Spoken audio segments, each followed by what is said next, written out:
Welcome back to another episode of 40 Facts About the 40K Universe. I am your host, Gershwan, and you are watching One Mind Syndicate. Today we continue talking about the Assassins of the Imperium as we get into the Callidus Assassins. If you're new to the channel, subscribe. We post Warhammer 40K content every single day. And if you haven't checked out our channel, we have a huge archive of just a bunch of 40K lore. So check us out. With that said, let's get into 40 facts on the Callidus Temple. The Officio Assassinorum Callidus Assassins are the most subtle of the Imperium of Man's secret operatives, specializing in deceit and the use of artful deception to accomplish their objectives. This all-female assassin temple is usually assisted in their bloody tasks by shape-changing polymorphine drugs.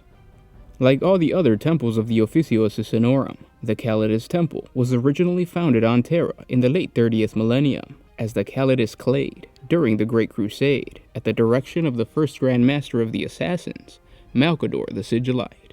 Malcador and the 6 men and women who would serve as the first Directors Primus of the Officio Assassinorum's founding clades had all sworn an oath at Mount Vengeance to eliminate the enemies of the Emperor of Mankind by any means necessary. One of these Directors Primus, whose identities were all kept hidden, even from each other, was known as Sire Callidus, and she was the founder of what became the Callidus Temple.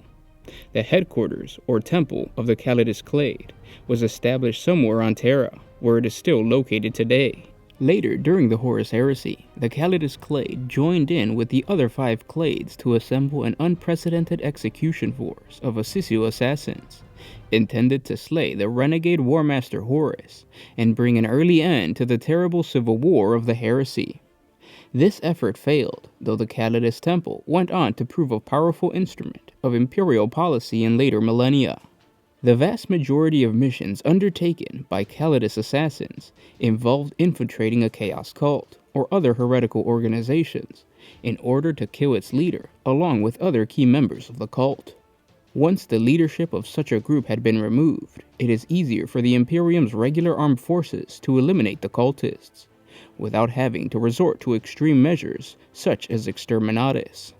However, on less frequent occasions, Callidus assassins are called upon to undertake more exotic assassinations, requiring the use of both polymorphine and surgical cybernetic implants to allow them to assume the form of a wide range of humanoids. Although they are not typically fielded with a large army on the field of battle, Callidus assassins can be deployed behind enemy lines in order to infiltrate facilities such as bases or encampments and take out enemy leaders or key personnel. This is usually achieved by the assassin killing an isolated patrol or enemy unit and then assuming the form of one of their slain through the use of polymorphine, also acquiring the armor and war gear of the deceased to complete the disguise. Callidus assassins are the most secretive and least understood of the Officio assassins, as their usefulness would greatly diminish if their capabilities were more widely known. They are usually tasked with their missions on the orders of the High Lords of Terra at the request of the Inquisition, especially the Ordo Hereticus, although as stated, less frequent missions from other orders are also undertaken. To achieve the exacting task assigned to them, the Callidus Temple specializes in the use and development of the shape-altering drug polymorphine to enable its assassins to undergo dramatic physical changes, altering their appearance to assume the features of any humanoid of whatever gender. This then enables the assassins to infiltrate organizations or enemy bases, and then eliminate their assigned target with little opposition. The Callidus Temple is highly skilled in such deceptions, and often its work is not detected until the assassin has already made a clean getaway. The Callidus assassins usually impersonate someone in a close position to or holding influence with the target.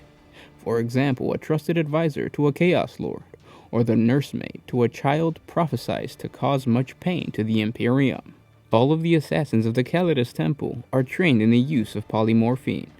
With these specialized drugs, the Callidus assassin may masquerade as any human being she may choose, from a beautiful woman to a crippled old man. However, in addition, the Medicus Adepts of the Imperium have developed a range of surgical implants to allow Callidus assassins to mimic members of alien races, like the Orcs and Eldar.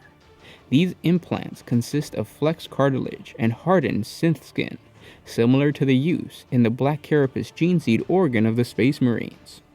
When the assassin is in their normal form, these implants lie dormant under their flesh, within their bones. It is only when polymorphine is injected that these implants react to the stimulants within the drug and transform into genetically encoded shapes that allow the assassin to restructure their body into the grotesque and hunch form of an orc, or the lithe and graceful form of an Eldar. Callidus assassins can impersonate members of the humanoid alien species, including the Kroots, orcs, and in at least one legendary case, a gene-stealer hybrid. The implants are often permanent and restrict the assassin solely to impersonation of one species.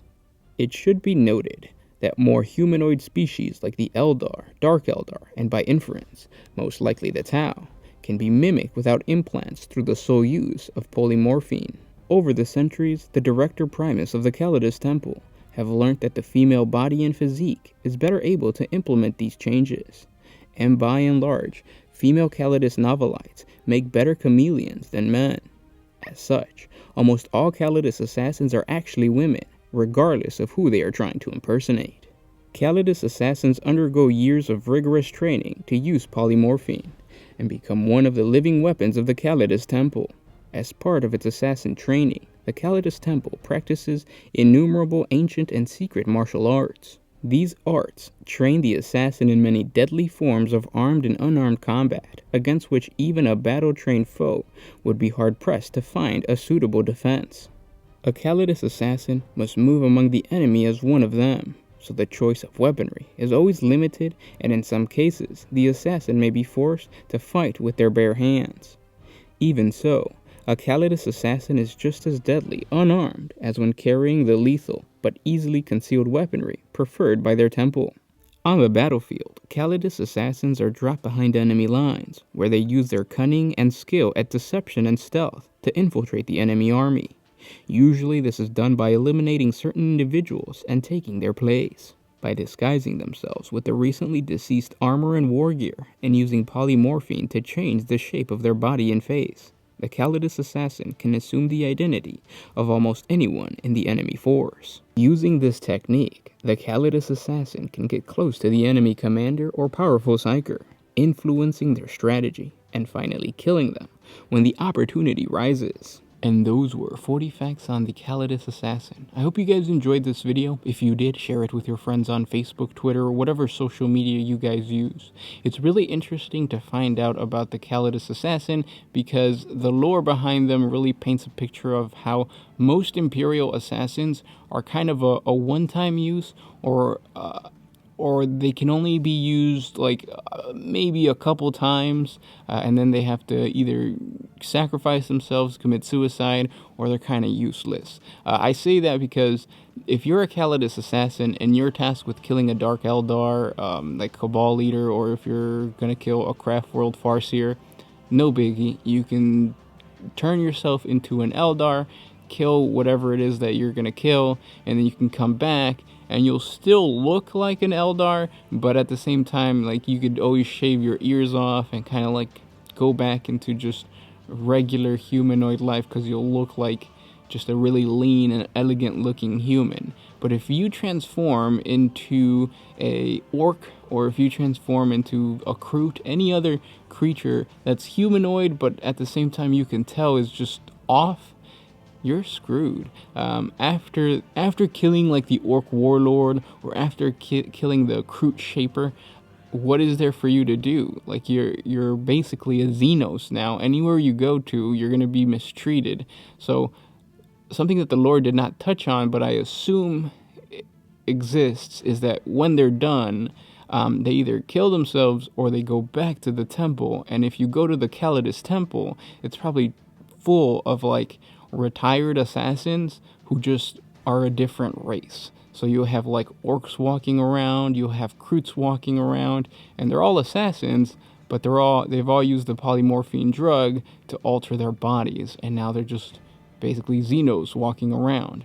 So it paints an interesting picture. If we ever get a 40K movie or a show or something, it would be really interesting to see just, a snippet of like a huge Gothic temple full of Xenos, basically, and like they act all nonchalant, but in reality they're just all retired assassins.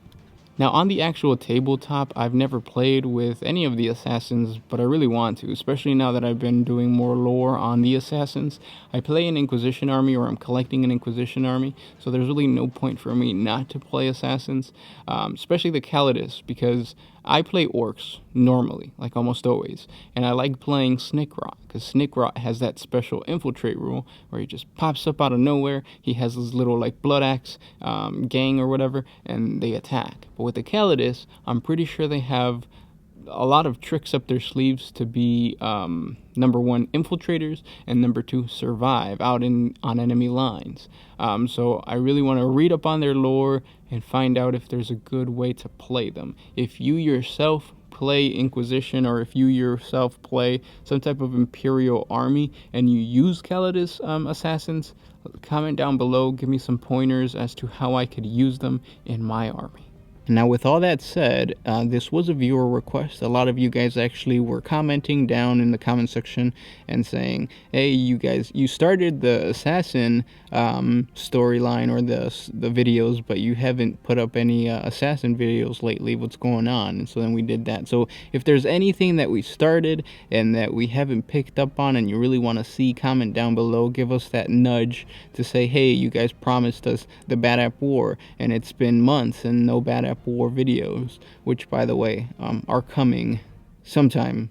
I can't say soon, but they're coming. So if you have any requests, suggestions, or you want us to bring back any old videos that we used to do, just comment down below and we'll be sure to do that for you. If you like our videos and you want to support us, jump on over to Patreon. A simple $1 a month helps us create more videos. If you can't, we understand. Simply by liking, commenting, and sharing, it helps out the channel a lot, especially sharing and hitting the notification button, which is the little bell icon right next to subscribe. With that said, guys, I'll talk to you tomorrow. This is Gershwin with One Mind Syndicate signing out.